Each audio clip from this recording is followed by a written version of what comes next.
Sorder. Senator Juan Ponce Enrile, one of the most experienced politicians in the Philippines.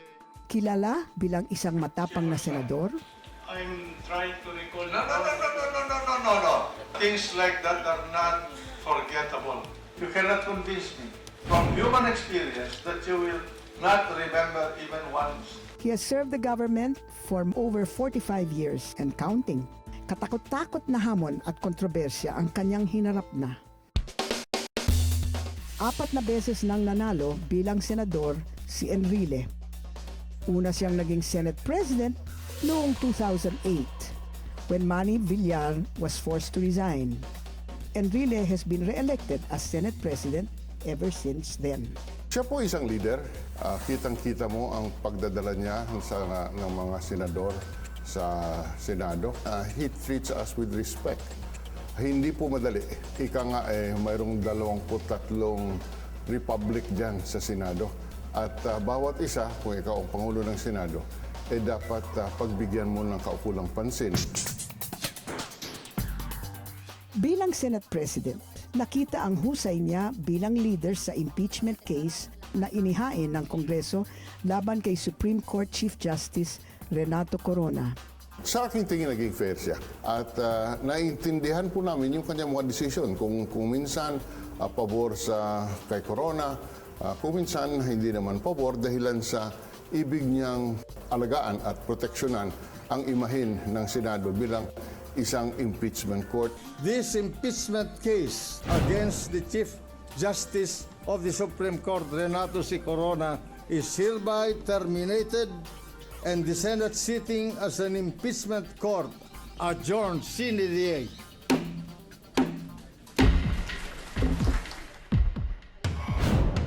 Isa pang usaping kinaharap ngayon ng Senado ang usapin tungkol sa RH Bill. Ayon kay Senator Pia Cayetano, author of RH Bill, Senator Enrile is delaying the approval of the bill dahil hindi siya pabor dito. Because this has been pending for a long time and it appears that I'm being told that there's not enough time to finish this bill. I never use any dilatory tactics. Sa gitna nito, may balita ngayon na may planong patalsikin siya bilang Senate President. Ano nga ba ang katotohanan sa likod ng mga issues? Let's find out as Senator Enrile tells it all.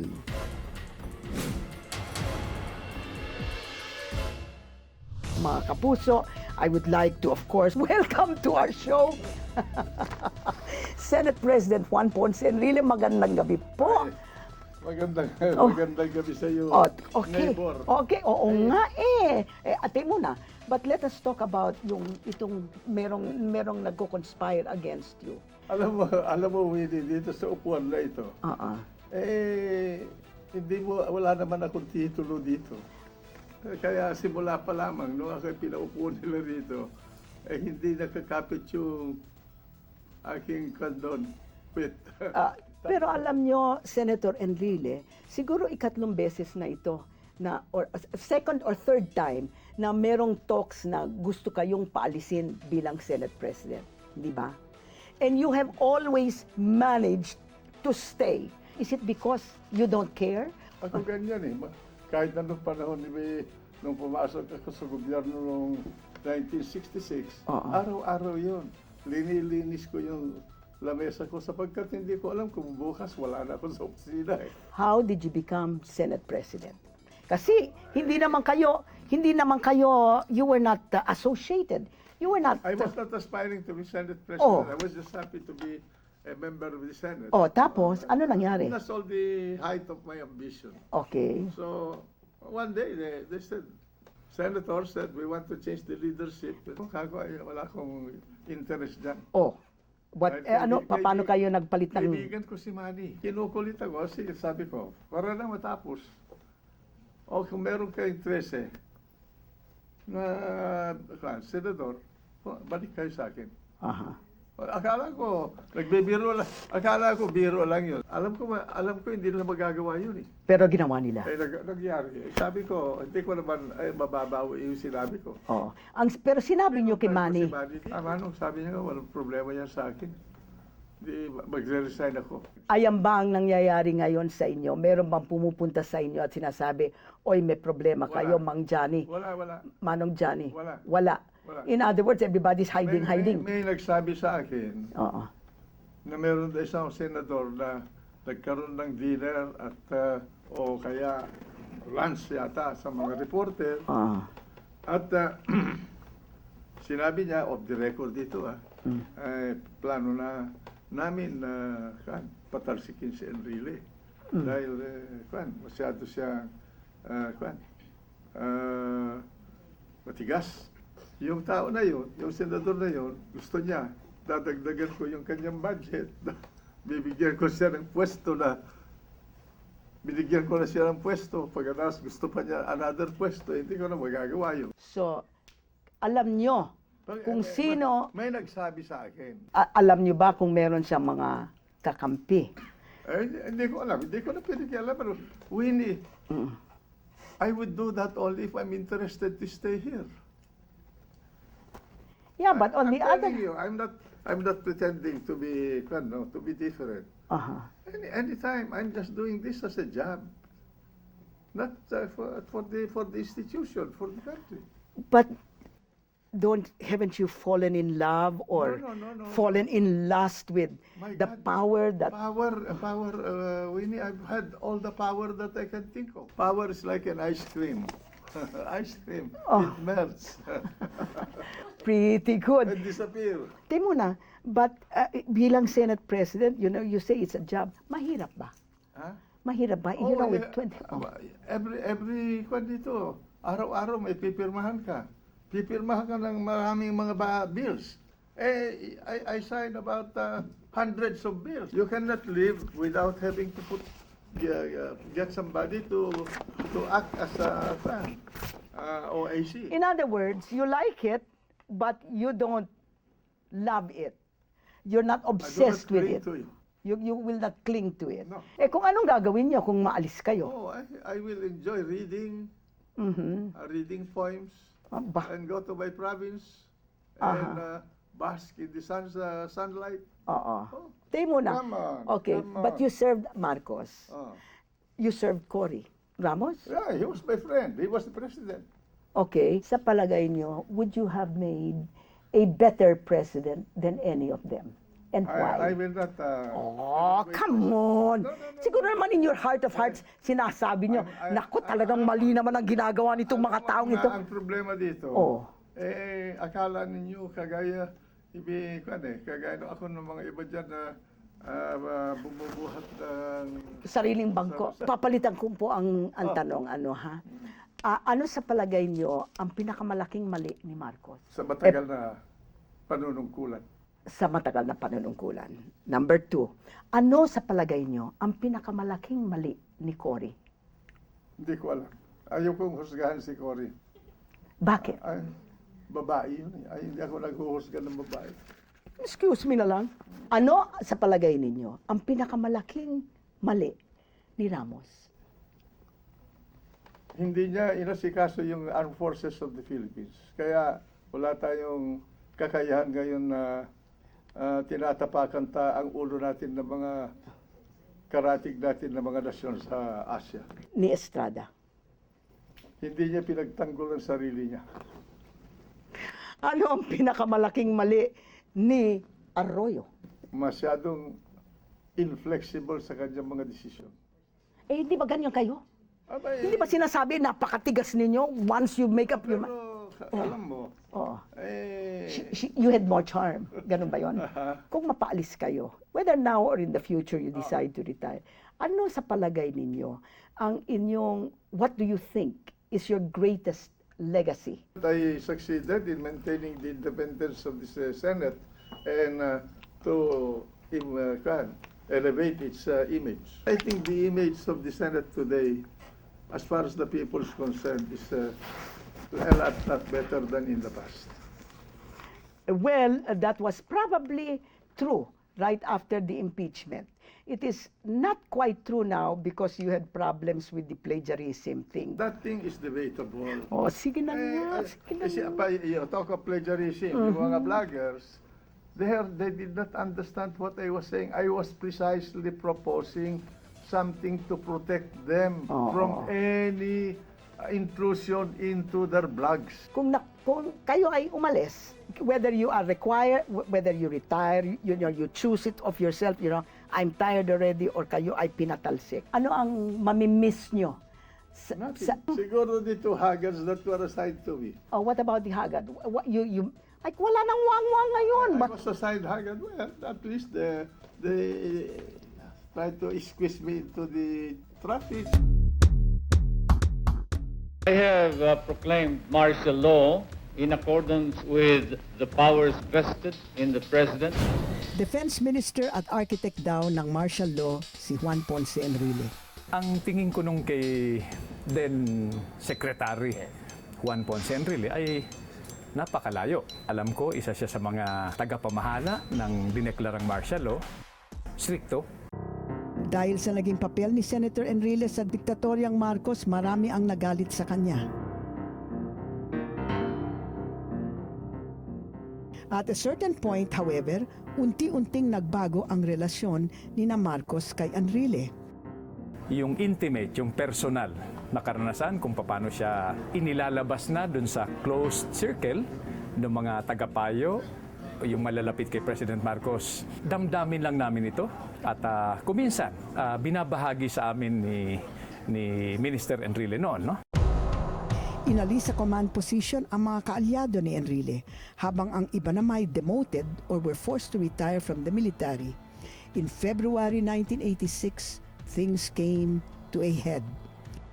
Bago pa nangyari yung 1986, hindi kami parang nung February 22 to 25, hindi kami parang mga daga na na-corner sa Aguinaldo at Crame. Tuwing iikot si Minister Enrile noon, kinakausap yung mga politiko, no? Yung mga local government officials, kinakausap naman namin yung junior officers. Kaya nung magsimula yon, ang original plan kasi is lusubin yung Malacanang, no? Wala sa pag-iisip namin yung people power, no? Nang maging Pangulo si Cory Aquino, si Enrile ang pinili niyang maging Secretary ng National Defense. Siyempre, hindi mo maiwas na identified si Minister Enrile sa dating Pangulong Marcos, no? Na katunggali naman sa politiko at sa ibang bagay ni former Senator Ninoy Aquino. So, hindi ideal yung starting point nila. The stories behind what has already been told will only come from the person who has it firsthand. So, were you involved in the planning for martial laws, ho? Sinabihan ba kayo ni Andy? Ba't kayo pumayag? Ano yung, what was behind your reasoning? Because I believe that if it was not done, this country was going to be ruled by Marxists. Iba yung leftist eh. Bakit si Jose Maria Sison, takot kayo sa kanya? Hindi naman sa tukot, pero it was a rising tide. Aha. And then we knew already that there was going to be a problem in Mindanao. Aha. We had, you go Di mo back. na, because of Jabida. No, yeah. Hindi ba, medyo. That is Operation Merdeka. Oh, excuse me. Oo. So, ano nangyari, no? In other words, doon lumabas, hindi Not ba? only because of Jabida, there were pockets of rebellion in Mindanao. Oo. Before the onset of the MNLA. Pero sa isip niyo ba po, si Marcos ang kaisa-isang taong pwedeng was the only one who would have been able to deal with it? Because ang papasok sa kanya hindi ba si Ninoy Aquino at that time? At that time, there was no other leader who was deciding for the country. It was only Marcos. It was the beginning of his second term. And the problem started already long before him. He had to act. If he did not act, time was of the essence as far as our view went. No? Oo.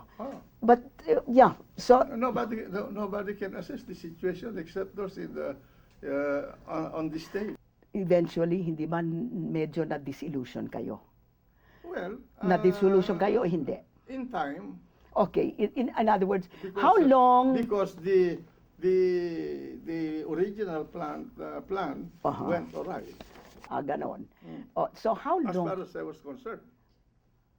Really? Yeah. You cannot So give I us a said- hint? Oh.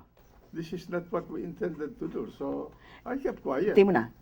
How long before nagkahalataan kayo na, Jing, hindi ito yung ating pinag-usapan? At it went along for some time. Before martial law, you were already I defense. was already Defense Secretary in 1970, February 10, 1970. Okay, and then That's after long, martial... long before martial law. Okay, and then after martial law, you stayed on as... Yeah, the president asked me to stay on. Oo. I wanted to resign, but he said, I cannot allow you to leave. Aha. During all this time, si President Marcos ba, did he continue to have confidence in you?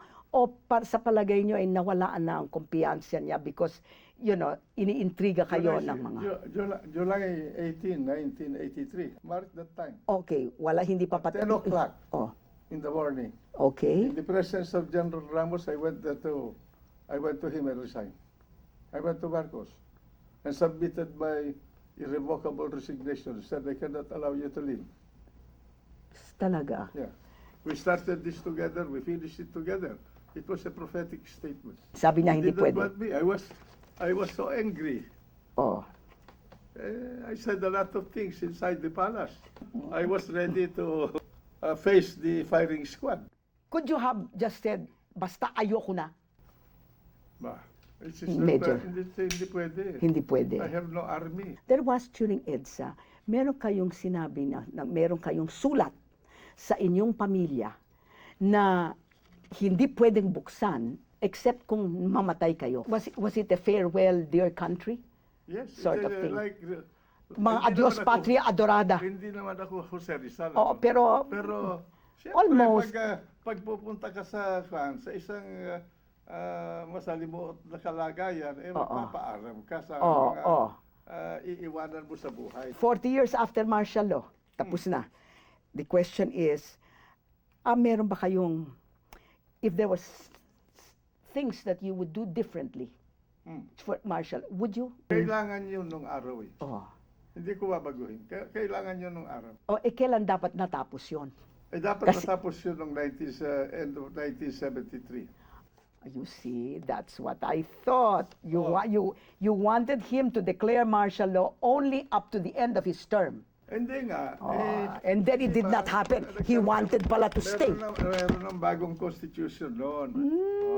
Tsura lang. Did you have any fear that EDSA 1 would fail? Nung umalis ako sa bahay, Oo. lumingon ako, sabi ko, kung ako'y magtatagumpay, babalik dito. Pero kung hindi, patay ako. Ayan ang... At talagang committed ako na mamatay. anong sinabi ni Christina? Yung inyong asawa? Lumuhod. Sa harapan na crucifix. Ano kaya ang lesson o ang message na martial law presents to yung current generation na hindi sila nakatikim ng martial law? You know, I think it's best that we leave that to historians. Because you cannot judge it that, masama o maganda. This will be studied by men. What if President Marcos did not act? That will be a question. The what ifs, these are the issues that people will answer. Well, mga kapuso, we are going to give yung mga ating kayo a chance to ask Senate President Enrile mga tanong from Facebook. Kaya wag kayong aalis Ano dyan. ba yung Facebook? Hindi ko rin alam eh. Kaya nga, ayun ang hindi ko alam. Ano ba yung vlogger? Ano ba yung Facebook?